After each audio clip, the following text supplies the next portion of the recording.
आज तक मैंने आपके साथ जितने वीडियो बनाए सब में एक कहानी बनाकर चीज़ों को क्लैरिफाई करने की कोशिश मैंने आपके साथ की, लेकिन आज के इस वीडियो में मैं ये नहीं करूँगा।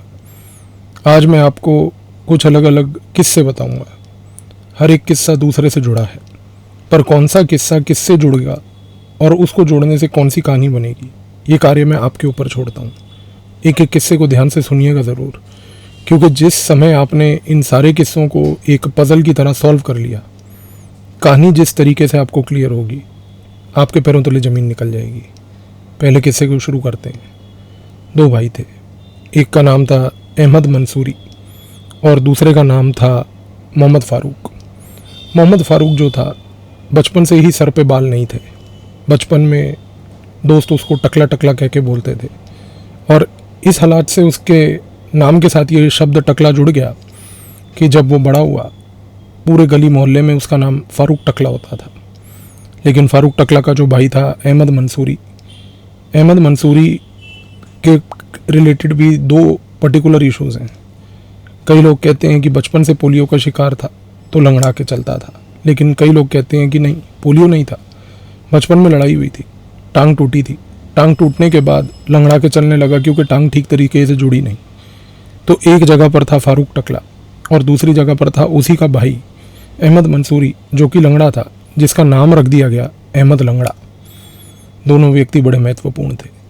महत्वपूर्ण होने का कारण ये था कि जो फ़ारूक टकला था बहुत लंबे समय तक भारत में रहा, बॉम्बे में रहता था, छोटी छोटी नौकरियां करता था।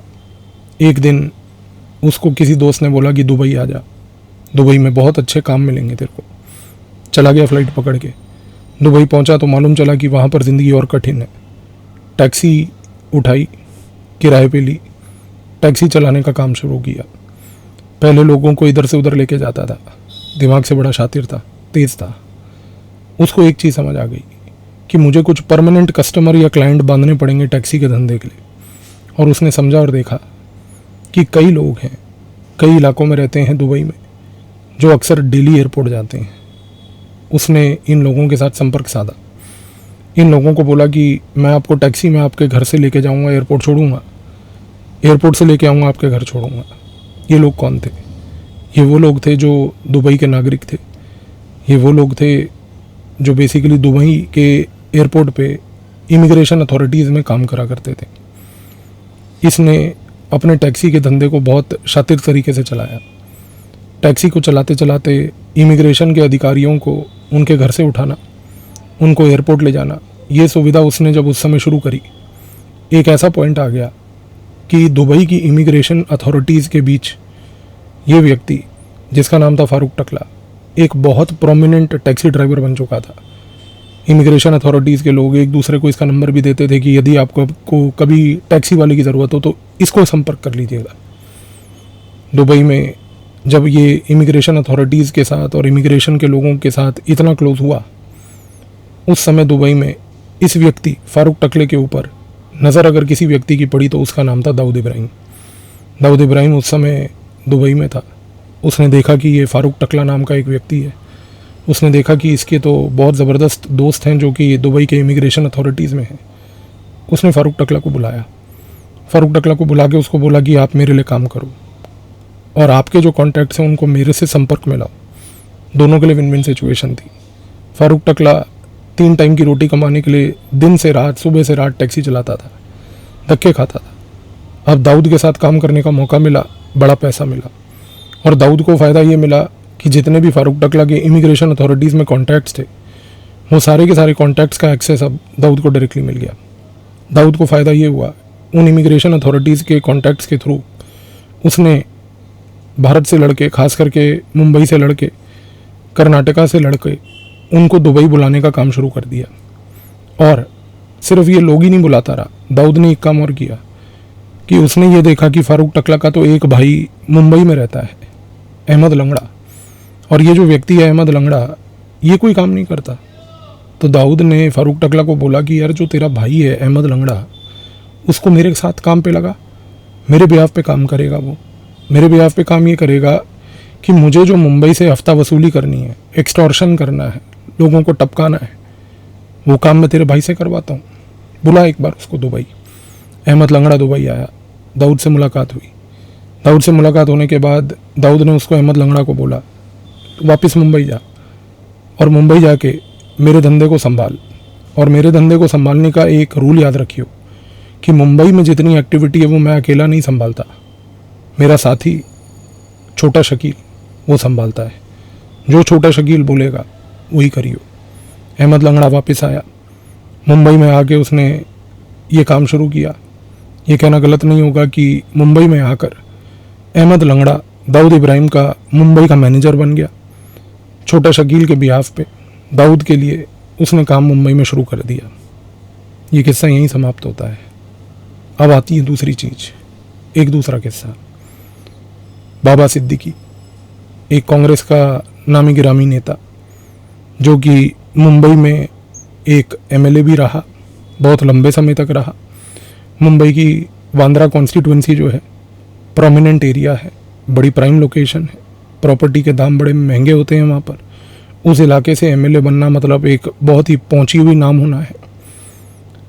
1980 और 90 के दशक की बात है कि बाबा सिद्दीकी उस समय एक इमर्जिंग पॉलिटिशियन था, एक इमर्जिंग नेता था। लेकिन 2000 के दशक तक बाबा सिद्दीकी एक बहुत नामा गिराना पॉलिटिशियन बन चुका था। कई बार एमएलए रह चुका था, मंत्रिमंडल में कई बार हिस्सा ले चुका था और कॉन्स्टिट्यूंसी सेम थी, मुंबई की बांद्रा कॉन्स्टिट्यूंसी। दिक्कत क्या थी? दिक्कत ये थी कि बाबा सिद्दीकी का एक दोस्त था और उस दोस्त का नाम था बिलाल भाई।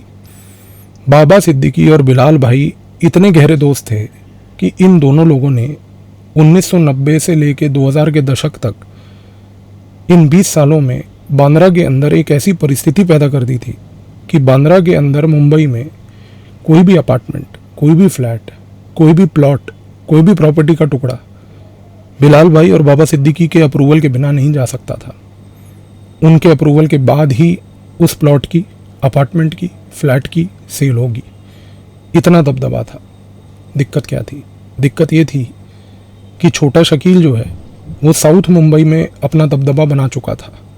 साउथ मुंबई में जितनी प्रॉपर्टी की डीलिंग्स होती थी वो छोटा शकील के अप्रूवल के थ्रू होती थी। छोटा शकील को दाऊद भाई ने उस समय अहमद लंगड़ा का सपोर्ट दिलवाया था। अहमद लंगड़ा का जो भाई था फारूक टकला, वो उसके साथ काम किया करता था दुबई में रह के। दिक्कत सारी ये थी कि छोटा शकील इस बात से इरिटेटेड था कि वो चाहता था कि बांद्रा में, जहाँ पर बाबा सिद्दीकी और बिलाल भाई के बीच में ये संबंध बने हैं कि उन्होंने बांद्रा के पूरे इलाके को कब्जा किया हुआ है प्रॉपर्टी के लेवल पे, उस इलाके में इन दोनों लोगों का, बिलाल भाई का और बाबा सिद्दीकी का जो होल्ड था, छोटा शकील उसको तोड़ना चाहता था। और उसको तोड़ने के लिए बहुत कोशिश हुई, लेकिन कभी भी बाबा सिद्दीकी और बिलाल भाई ने हार नहीं मानी। उन्होंने अपना दबदबा कायम रखा। 2013 की बात है। बांद्रा में एक इलाका है जिसको हम कहते हैं हिल रोड बांद्रा। हिल रोड बांद्रा में एक प्लॉट था। उस प्लॉट पे बाबा सिद्दीकी ने सोचा कि हम यहाँ पर एक हाउसिंग सोसाइटी का डेवलपमेंट करते हैं। बाबा सिद्दीकी ने एक व्यापारी जिसका नाम था शम्स सईद, उसके साथ संपर्क साधा। शम्स सईद एक व्यापारी था, पैसे की कोई कमी नहीं थी। बाबा सिद्दीकी का अपना दबदबा था, बिना उसके अप्रूवल के बांद्रा में कोई प्लॉट इधर से उधर नहीं हो सकता था। अब अगर बाबा सिद्दीकी ने हिल रोड बांद्रा में ये सोच लिया कि भाई इस प्लॉट को हम डेवलप करेंगे, तो एक चीज़ तो तय हो चुकी थी कि शम्स सईद सिर्फ पैसा लगाएगा, बाकी काम बाबा सिद्दीकी संभाल लेगा। शम्स सईद और बाबा सिद्दीकी एक दूसरे से मिले। मुलाकात करने के बाद शम्स सईद ने बोला कि मैं पैसा लगाने के लिए तैयार हूँ। प्रोजेक्ट चालू हुआ, लेकिन जैसे ही प्रोजेक्ट चालू हुआ, छोटा शकील ने शम्स सईद को फ़ोन करके बोला कि बाबा सिद्दीकी के साथ तू प्रोजेक्ट नहीं करेगा। इस इलाके में दबदबा जो बाबा सिद्दीकी का है वो मुझे तोड़ना है। तू हमारा आदमी है, तूने इसके साथ हाथ कैसे मिला लिया? अब शम्स सईद एकदम डर गया। जैसे ही वो डरा, उसने तुरंत बाबा सिद्दीकी से मुलाकात करके उनको बोला 2013 में कि भाई मैं इस पर्टिकुलर प्रोजेक्ट में हिल रोड बांद्रा में आपके साथ काम नहीं करना चाहता। बाबा सिद्दीकी ने कहा कि यार ये तो गलत है, हम लोगों ने तो एक लीगल कॉन्ट्रैक्ट भी साइन किया है और आपको ये काम तो करना ही पड़ेगा मेरे साथ। आप ऐसे कैसे पैसा एकदम से लगाने के बाद जो है जा सकते हो? पूरा काम चालू हो चुका है। लेकिन जब ये बाबा सिद्दीकी अड़ गए कि आप जा नहीं सकते ऐसे, तो शम्स सईद ने सोचा कि अब बाबा सिद्दीकी को एक धमकी दिलवानी पड़ेगी, और वही हुआ। शम्स सईद ने छोटा शकील को फ़ोन किया। छोटा शकील को फ़ोन करके बोला कि बाबा सिद्दीकी बहुत ज़्यादा नखरे कर रहे हैं, मुझे जाने नहीं दे रहे, मेरा पैसा अटका हुआ है, आप कुछ कीजिए। छोटा शकील ने अहमद लंगड़ा को फ़ोन किया। अहमद लंगड़ा को बोला कि बाबा सिद्दीकी के ऑफिस जाके मेरी बात करवा। पहले तो अहमद लंगड़ा बाबा सिद्दीकी के ऑफिस आया 2013 में। बाबा सिद्दीकी को धमकाया कि आप जानते नहीं हैं किस बंदे से आप पंगा ले रहे हैं, और शम्स सईद किसका आदमी है ये भी आपको शायद पता नहीं है, दूर रहिए। बाबा सिद्दीकी ने अहमद लंगड़ा की इस पर्टिकुलर थ्रेट को बहुत ज़्यादा सीरियसली नहीं लिया। लेकिन 2 दिन के बाद बाबा सिद्दीकी को फ़ोन आया, और ये फ़ोन पे और कोई नहीं बल्कि छोटा शकील खुद था। छोटा शकील ने यह बात बहुत स्पष्ट तरीके से बोली बाबा सिद्दीकी को कि आप खून खराबा चाहते हैं तो खून खराबा हो जाएगा, लेकिन ये याद रखिएगा फ़ायदा किसी का नहीं होगा, शम्स सईद आपके साथ काम नहीं करेगा। जब छोटा शकील ने भी धमकी दी, उस समय बाबा सिद्दीकी जो है पुलिस स्टेशन गए। पुलिस में जाके रिपोर्ट लिखवाई कि मुझे शम्स सईद जो है धमकी दिलवा रहा है, और वो धमकी दिलवा रहा है अहमद लंगड़ा से और छोटा शकील से। छोटा शकील 2013 में पाकिस्तान में बैठा था, कभी दुबई जाता था, कभी पाकिस्तान जाता था, हॉप ऑन हॉप ऑफ करता रहता था। तो जाहिर सी बात है कि छोटा शकील के ऊपर तो कोई शिकंजा कसा नहीं जा सकता था। पर पुलिस ने बाबा सिद्दीकी की कंप्लेंट को सीरियसली लिया। उन्होंने सबसे पहले अहमद लंगड़ा को पकड़ा। अहमद लंगड़ा को पकड़ने के बाद उन्होंने इंटेरोगेशन के दौरान पता किया कि भाई शम्स सईद ने अहमद लंगड़ा का सपोर्ट लेके बाबा सिद्दीकी को धमकी दी थी। उन्होंने शम्स सईद को भी पकड़ा, दोनों के दोनों लोगों को जेल में डाल दिया। छोटा शकील का जो सबसे महत्वपूर्ण मैनेजर, जो पूरे मुंबई में छोटा शकील के बिहाफ पे काम कर रहा था, अहमद लंगड़ा, वो जेल चला गया। इससे बड़ा दाऊद इब्राहिम के लिए झटका और कुछ नहीं हो सकता था। दाऊद कंप्लीटली नाकाम रहा मुंबई पुलिस के शिकंजे से शम्स सईद को भी छुटवाने में और अहमद लंगड़ा को भी छुटवाने में।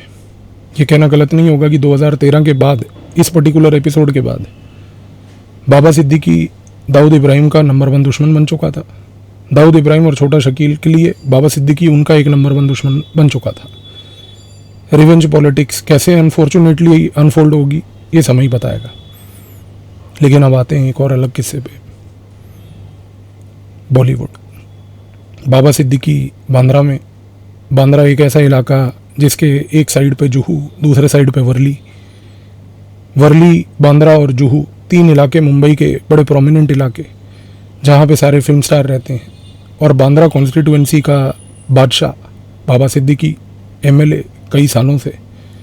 बाबा सिद्दीकी का बॉलीवुड में कनेक्शन बहुत गहरा था। सिर्फ बाबा सिद्दीकी का नहीं, बल्कि बॉलीवुड के जो कई एक्टर्स हैं, इन एक्टर एक्ट्रेसेस का कनेक्शन अंडरवर्ल्ड और माफिया से बहुत पुराना है। मुंबई में एक टाइम पे एक डॉन हुआ करता था जिसका नाम था हाजी मस्तान। हाजी मस्तान उस समय था जब दाऊद इब्राहिम था ही नहीं कहीं सीन पे। हाजी मस्तान जो है वो अपनी माशूका जो थी उसको फिल्म इंडस्ट्री में सेट करना चाहता था। उसको फिल्म इंडस्ट्री में सेट करने के लिए हाजी मस्तान ने कोई कसर नहीं छोड़ी। उसने उस समय के जो बादशाह थे बॉलीवुड के, उनके साथ संपर्क साधा। राज कपूर, धर्मेंद्र, दिलीप कुमार। और आज की डेट में अगर आप हाजी मस्तान के फोटोग्राफ्स को सर्च करते हो ऑनलाइन, तो हाजी मस्तान दिलीप कुमार की फ़ोटो, हाजी मस्तान राज कपूर की फ़ोटो, हाजी मस्तान धर्मेंद्र, हाजी मस्तान फिरोज़ खान, ये सारे लोगों की फ़ोटो हाजी मस्तान के साथ आपको इंटरनेट पे बड़े आराम से मिल जाएगी। अब 2 चीज़ें हैं। एक डॉन जो उस समय मुंबई का एक अक्का माफिया डॉन हुआ करता था, वो व्यक्ति बॉलीवुड से क्यों जुड़ा? एक कारण तो मैंने आपको बताया कि अपनी माशूका की वो एंट्री कराना चाहता था कि बॉलीवुड की फिल्मों में उसको प्रोजेक्ट मिल जाए। पर दूसरा एक एस्पेक्ट जो है वो बड़ा महत्वपूर्ण है। वो एस्पेक्ट ये है कि सिर्फ माफिया बॉलीवुड से नहीं जुड़ना चाहता था, बॉलीवुड भी जो है माफिया से जुड़ना चाहता था। उसका रीज़न है, वो रीज़न ये है कि जब हम माफिया की बात करते हैं, माफिया बॉलीवुड को जब अपने साथ जोड़ता है, उसको 2 फ़ायदे मिलते हैं। पहला कि वो बॉलीवुड में जो एक्टर एक्ट्रेसेस हैं उनको अपने दम पर नचाने की पावर रखता है। बहुत से देश के एक्टर एक्ट्रेसेस जो हैं अलग अलग टाइम पर माफियाओं के पार्टियों में जा जाकर नाचे हैं, पैसे लेके नाचते हैं। ठीक है, उनका पेशा ये है, वो अपना पेशा करते हैं।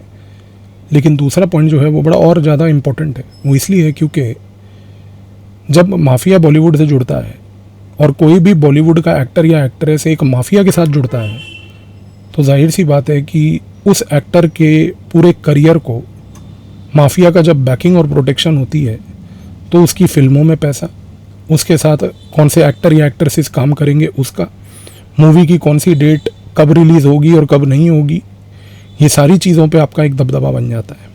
और सबसे बड़ी बात यह है कि जब बॉलीवुड में बड़ी बड़ी पिक्चरें बनती हैं तो उनमें कोई हार्ड अर्नड लीगल वेल्थ नहीं लगाई जाती। बहुत सारा पैसा इलीगल तरीके से आता है। कौन से सोर्सेज से आता है, कहाँ से आता है, ये हमारी जो संस्थाएं हैं, चाहे इंटेलिजेंस ब्यूरो हो, चाहे डायरेक्टरेट ऑफ रेवेन्यू इंटेलिजेंस हो, इनको सबको पता है, करते कुछ नहीं, उस गेम का हिस्सा है। दिक्कत ये है कि पैसा माफिया लगाती है, पिक्चर बनती है, पिक्चर बनने के बाद पिक्चर हिट होती है, पिक्चर हिट होने के बाद जो प्रॉफिट्स बनते हैं उसमें माफिया को शेयर मिलता है। ये कल्चर हाजी मस्तान ने शुरू किया। हाजी मस्तान के बाद इस कल्चर को नर्चर किया और किसी ने नहीं बल्कि दाऊद इब्राहिम ने। दाऊद इब्राहिम ने कोई कसर नहीं छोड़ी, सारे बॉलीवुड के एक्टर एक्ट्रेसेस के साथ उसने संपर्क साधा और सब लोगों के साथ उसने चर्चा करी। 1980 के दशक में हमारा एक बड़ा प्रोमिनेंट एक्टर है जो अब नहीं रहा इस दुनिया में, उसका नाम है ऋषि कपूर।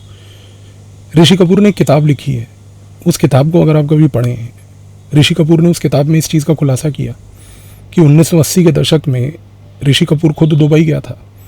दुबई जाकर दाऊद इब्राहिम से भी मिला था, उसने दाऊद इब्राहिम के घर में बैठ के चाय भी पी थी। ये बात ऋषि कपूर अपनी किताब में लिखता है। अब आप सोचिए कि ऋषि कपूर यदि ये बात अपनी किताब में लिख रहा है तो कपूर ख़ानदान कितना इन लोगों से क्लोज होगा। और दूसरी बात, ये बात सबको पता है कि बॉलीवुड के जितने बादशाह हैं उसमें चाहे सलमान खान हो, शाहरुख खान हो, इन सब के साथ भी दाऊद इब्राहिम के संपर्क बहुत अच्छे थे और ये सब तो दाऊद इब्राहिम की पार्टियों में अक्सर नाचने के लिए जाया भी करते थे। अब दो चीज़ों को समझिए, बॉलीवुड जब माफिया के साथ जुड़ता है तो बॉलीवुड उस समय जो ये एक्टर एक्ट्रेसेस होते हैं ये अपना दबदबा बनाते हैं, ये पूरे मूवी इंडस्ट्री में दबदबा बनाते हैं। माफिया के पैसे को लीगल तरीके से इलीगल तरीके से राउंड ट्रिपिंग करना, उसके काम में ये फ़ायदा उठाते हैं। और सबसे बड़ी बात यह है कि जो माफिया है, जो जब बॉलीवुड से जुड़ता है तो माफिया को एक चीज़ समझ आ जाती है कि वो बॉलीवुड को इस प्रकार से प्रयोग करता है कि वो जब चाहे, जो मर्जी चाहे इनके साथ वो कर सकता है, जहाँ मर्जी इनको बुला के इनके साथ कुछ भी किया जा सकता है। बाकी एक चीज़ तो तय है कि बॉलीवुड में हमेशा से चंद लोगों का दबदबा रहा है।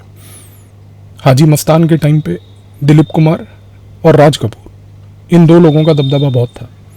इसके साथ साथ अगर हम देखें दाऊद इब्राहिम, तो दाऊद इब्राहिम के टाइम पे संजय दत्त और सलमान खान का दबदबा बहुत था। आज इस समय प्रेजेंट बॉलीवुड में सलमान खान का दबदबा बहुत है। एक चीज़ तय है, माफिया और Bollywood, they are two sides of the same coin. ये दोनों इनसेपरेबल हैं। जिसका भी दबदबा रहेगा और जब भी रहेगा वो माफिया के आसपास ही रहेगा और माफिया हमेशा चाहेगा कि वो बॉलीवुड को टारगेट करे। अब दो चीज़ें देखो, पहली चीज़ ये है कि जब दाऊद दुबई गया, दुबई से उसने बॉलीवुड पे अपना कंट्रोल पूरा रखा, लेकिन जब दाऊद दुबई से पाकिस्तान गया उसका इन्फ्लुएंस धीरे धीरे बॉलीवुड पे घटा। उसके भी दो कारण हैं। पहला कारण ये है कि जब दाऊद पाकिस्तान गया तो पाकिस्तान जाके उसको कुछ नए इंटरेस्ट परस्यू करने का मौका मिला। उन नए इंटरेस्ट में से एक इंटरेस्ट क्रिकेट था। कभी एक अलग वीडियो में गहरे तरीके से चर्चा करके देखेंगे माफिया और क्रिकेट के रिलेशनशिप के बीच में। आप जिनको आज की डेट में क्रिकेट के गॉड्स मानते हो, वो क्या गॉड्स हैं या डॉग्स हैं, ये समय ही बताएगा।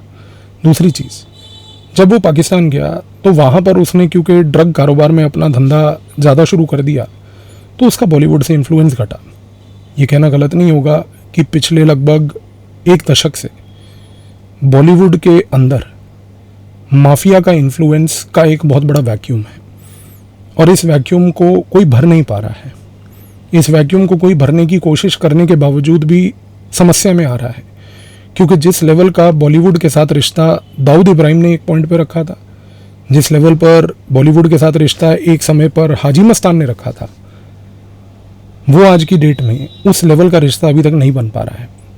इसी रीज़न से जो इमर्जिंग डॉन्स होते हैं, इमर्जिंग माफिया ग्रुप्स होते हैं, वो बॉलीवुड में अपना दबदबा बनाने की कोशिश करते हैं। इसी रीज़न से आप देखो कि ये जो वॉइड है आज की डेट में बॉलीवुड का, इस वॉइड को कैप्चर करने के लिए एक व्यक्ति पीछे पड़ा है, और वो एक इमर्जिंग डॉन है जो दाऊद इब्राहिम के नक्शे कदम पे चल रहा है, और उसका नाम और कोई नहीं बल्कि लॉरेंस बिश्नोई है। अब लोग कहते हैं कि भाई बिश्नोई समाज के खिलाफ सलमान खान ने काम किया, ब्लैक बक को मारा, जिसको बिश्नोई समाज काफ़ी पूजता है।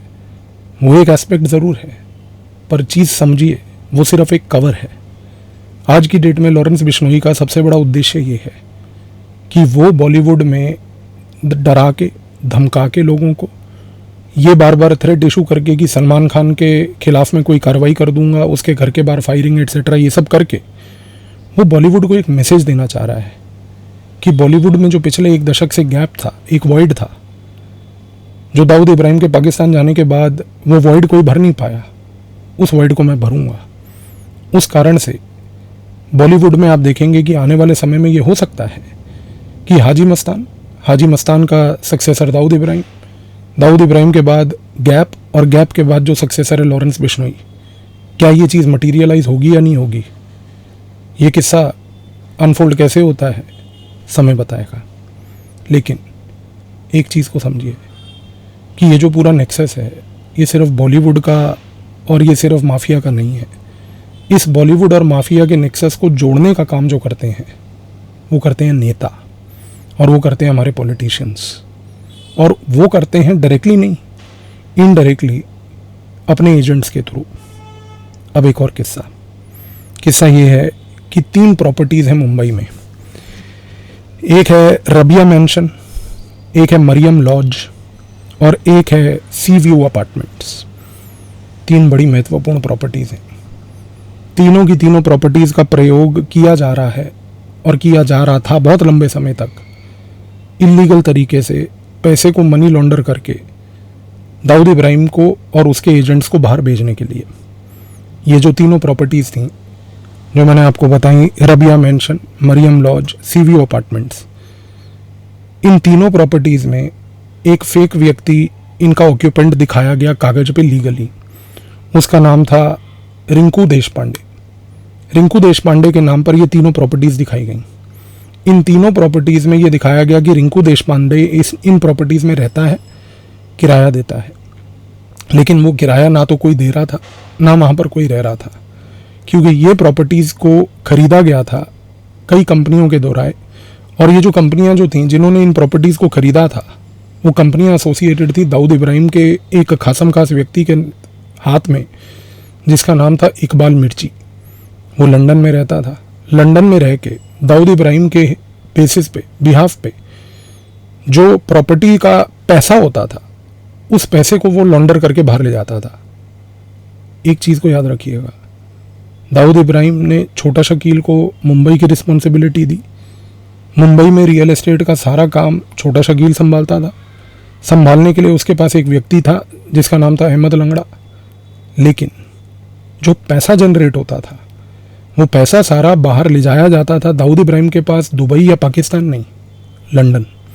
और लंदन से ले जाया जाता था अमेरिका, और अमेरिका से वो पैसा डॉलर में बदल कर दाऊद इब्राहिम के अलग अलग व्यापारों में लगाया जाता था, जिसमें से एक व्यापार उसका जो बड़ा महत्वपूर्ण है वो है बेसिकली काठमांडू, नेपाल में कैसीनो बिजनेस। खैर, दाऊद इब्राहिम के बारे में कभी एक डिटेल्ड वीडियो अलग से करेंगे और देखेंगे कि दाऊद आज की डेट में क्या करता है। बहुत सारी वीडियोस हैं, बहुत सारी कहानियां हैं, बहुत सारी किताबें हैं जो ये बताती हैं कि दाऊद का जीवन कैसा था, दाऊद ने दुबई जाके क्या किया। पर आज की डेट में कोई ये नहीं बता पाता कि दाऊद पाकिस्तान में रह के क्या कर रहा है। कभी देखेंगे अलग से। लेकिन चीज़ को समझिए, इकबाल मिर्ची दाऊद का एजेंट लंदन में रहता था, लंदन में पैसे को मैनेज करता था। और ये पैसा मैनेज कैसे होता था, दाऊद ने इकबाल मिर्ची के थ्रू मुंबई में अलग अलग नाम की कंपनियां बना रखी थी। एक कंपनी जिसका नाम था सनब्लिंक रियल एस्टेट प्राइवेट लिमिटेड। ये सनब्लिंक रियल एस्टेट प्राइवेट लिमिटेड जो कंपनी थी, इसका मालिक था रंजीत बिंद्रा। और रंजीत बिंद्रा और कोई नहीं था बल्कि बाबा सिद्दीकी का एक रिश्तेदार था। रंजीत बिंद्रा जो है, जो सनब्लिंक रियल एस्टेट प्राइवेट लिमिटेड का मालिक था, जो बाबा सिद्दीकी का एक खास रिश्तेदार था, वो व्यक्ति ने ऑफिशियली कागज पे दिखाया हुआ था कि ये जो 3 प्रॉपर्टीज़ हैं, Rabia mansion, Mariam lodge, sea view apartment, ये उसके हैं। और उसने दिखा रखा था कागज पे कि इन प्रॉपर्टीज़ में रिंकू देशपांडे नाम का एक व्यक्ति है जो टेनेंट है, वहाँ पे रहता है, पैसे देता है। ये सब सिर्फ एक आई वॉश था। दिक्कत ये थी कि सनब्लिंक का जो एक डायरेक्टर था उस कंपनी का, उसका नाम था सन्नी भतीजा। सन्नी भतीजा इसलिए महत्वपूर्ण है क्योंकि ये व्यक्ति जुड़ा हुआ है बहुत ही क्लोजली दूसरे एक व्यक्ति के साथ जिसका नाम है राकेश सारंग। और राकेश सारंग जो है उसने बेसिकली महाराष्ट्र में पॉलिटिकल लेवल पर अपना नेक्सस बहुत अच्छा बनाया हुआ है। महाराष्ट्र के कई ऐसे राजनेता हैं जो राकेश सारंग के साथ सिर्फ डीलिंग नहीं करते बल्कि राकेश सारंग के बिजनेसेस में पैसा भी लगाते हैं, सरकारी पैसा भी राकेश सारंग को दिलवाते हैं। और तो और कई नेता ऐसे भी हैं जो राकेश सारंग के प्राइवेट जेट्स में घुमा भी करते हैं, घुमा करते भी थे, अभी भी घूमते हैं। और ये नेता कहीं गए नहीं हैं दोस्तों। इनमें से कई देश की सबसे बड़ी पॉलिटिकल पार्टी की टिकट लेके राज्यसभा में भी बैठे हैं, कई कैबिनेट मंत्री भी बन के बैठे हैं, कई मंत्रिमंडल में महाराष्ट्र में भी हैं, हर जगह पे हैं। ये सारे के सारे लोग इस पूरे नेक्सस का पार्ट हैं। लेकिन अब सवाल दूसरा उठता है। सवाल ये उठता है कि एक चीज़ तो समझ आ रही है, खेल सारा पैसे का था, खेल सारा पैसे के साथ साथ बॉलीवुड का था। बॉलीवुड में जो वॉइड है उसको वॉइड को भरने का था। लेकिन आज की डेट में एक पॉइंट ये भी बहुत सुनने में आता है, एक थ्योरी जो मीडिया में प्रोपोगेट की गई है कि क्या लॉरेंस बिश्नोई जैसा व्यक्ति भारत की सरकार के बिहाफ पे काम करता है या नहीं करता।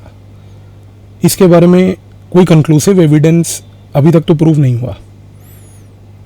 कनाडा ने एक फजूल का एलिगेशन लगा दिया।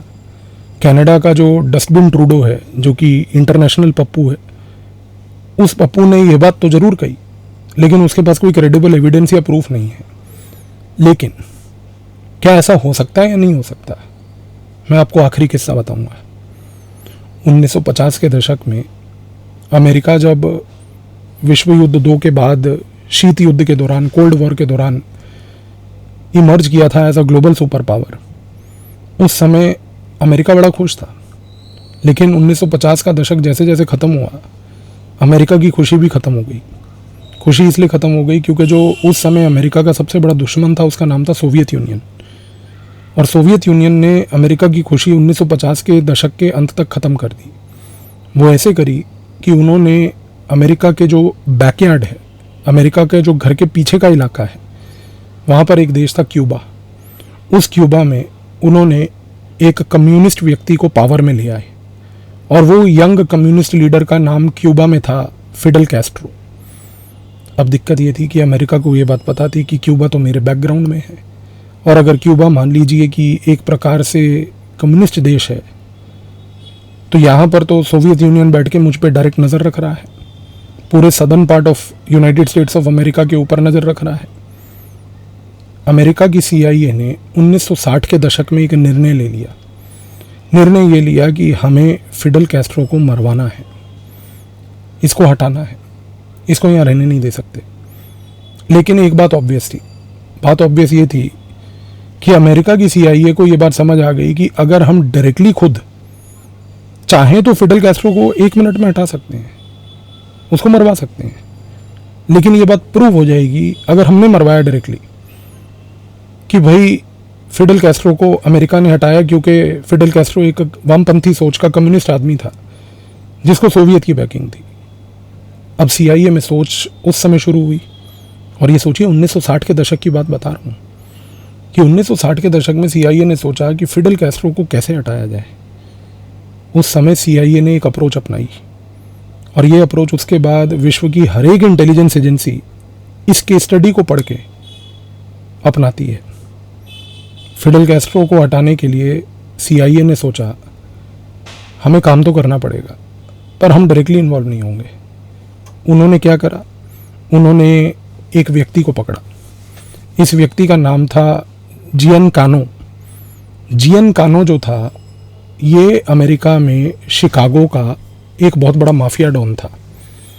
जियन कानो जो अमेरिका में शिकागो में एक बहुत बड़ा माफिया डॉन था, इन्होंने उसको पकड़ा और एक दूसरा उसी का एक साथी जो लास वेगस में ऑपरेट करता था, जिसका नाम था जॉन रोसेली, उसको पकड़ा।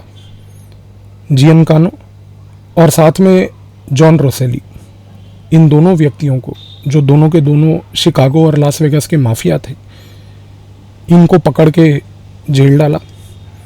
जेल में डाल के इनको ट्रेनिंग दी। जेल में रहकर इनके नेटवर्क को बढ़ावा दिया। इनके शार्प शूटर्स बनवाए, इनके हिटमैन बनवाए, और इनके शार्प शूटर्स के तहत बार बार इनके शार्प शूटरों को फिडेल कैस्ट्रो को मरवाने के लिए इस माफिया का प्रयोग करके अमेरिका की तरफ से कोशिश ये की गई कि CIA डायरेक्टली ना इन्वॉल्व होके जियनकानो को और जॉन रोसेली को यूज़ करके बेसिकली माफिया के थ्रू फिडेल कैस्ट्रो को हटाए। ये उसके बाद एक ग्लोबल लेवल पर केस स्टडी बन गई और आज इसको हम कहते हैं प्रोजेक्ट जॉनी, जो आता है नाम जॉन रोसेली के ऊपर से। खैर, फिडेल कैस्ट्रो को ये लोग मारने में तो सक्षम नहीं रहे, पर इन्होंने कोई कोशिश छोड़ी नहीं थी। इन्होंने फिडेल कैस्ट्रो के ऊपर भीड़ में असैसिनेशन अटेम्प्ट करवाना, फिडेल कैस्ट्रो के खाने में जहर तक मिलाने का काम जो है उस समय CIA ने इन माफियाज के थ्रू करवाया था। और जब से ये प्रोजेक्ट जॉनी चला और जब से ये प्रोजेक्ट जॉनी आगे बढ़ा, चाहे ये नाकाम हुआ हो, चाहे ये सक्सेसफुल ना हुआ हो, लेकिन इस प्रोजेक्ट जॉनी ने पूरे वर्ल्ड की इंटेलिजेंस एजेंसीज के सामने एक ऐसा टेम्पलेट रख दिया, और वो टेम्पलेट ये था कि माफिया का प्रयोग करो और माफिया के थ्रू कोवर्ट ऑपरेशंस करो। माफिया जो डूबा होता है ड्रग्स में, तो माफिया का नेक्सस, ड्रग का नेक्सस, कोवर्ट ऑपरेशन और इंटेलिजेंस का नेक्सस, ये एक किस्सा अपने मैप में था। सारे तार आपके सामने हैं। एक एक किस्से को जोड़िए, समझिए, सोचिए, और जो समझ आता है उस इन्फ्रेंस को लीजिए, क्योंकि खेल आपके सामने है। धन्यवाद।